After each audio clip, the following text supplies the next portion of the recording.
In this session, we are going to see how we have to write some data into a text file.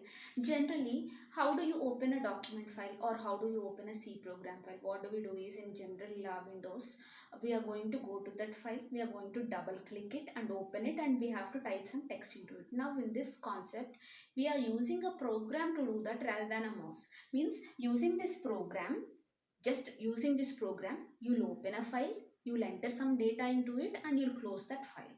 So how do we achieve it? Now coming to the files topic, generally if we are dealing with an integer data, we are using data type int. If it's a floating data, we are using float. Now here we are dealing with files, so we have a predefined structured named file. We have to use this, and we have to create a pointer for that file star fp.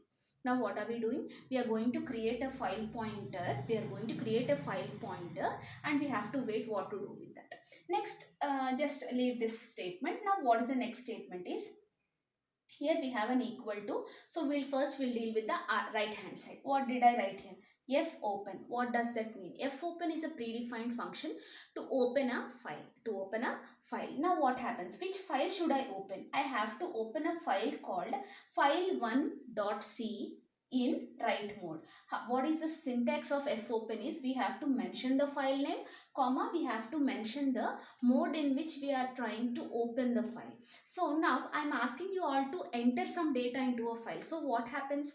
The file must be opened in a writing mode, which is nothing but W mode. So now what happens is, a file, if the file already exists, it will open. If not, it is going to be created and then open. Now think that this is the file1.c and it is opened in write mode. Now what happens is, everything will have an address, right? So the starting address of this file, it will be allocated some 1 KB data or whatever data it is, it will be allocated 1 KB of 1 KB of data. So the initial byte will be given to FP. Why? Because FP is a pointer and it can hold the address. Which address? Address of a file. So that is the meaning of this entire statement. Now what I have to do? Now if you all observe, I've written a loop here, do while loop. Now what must happen with the do while loop? When this loop must end is, when I reach a character called EOF. What do you mean by EOF? EOF means end of file. It's a predefined constant that has been used by the structure file to mark the end of the file. Suppose if you want to stop the file, if you want to stop entering data into the file, we have to press either Ctrl Z or Ctrl D.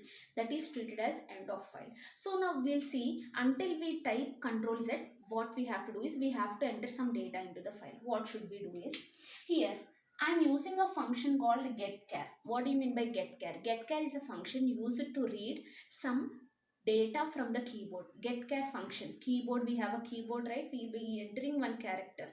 That is read by getChar and is placed in a temporary buffer called ch. Suppose now I would like to enter the symbol hash. I entered hash. Using getChar function, it is stored in ch. Now what should I do?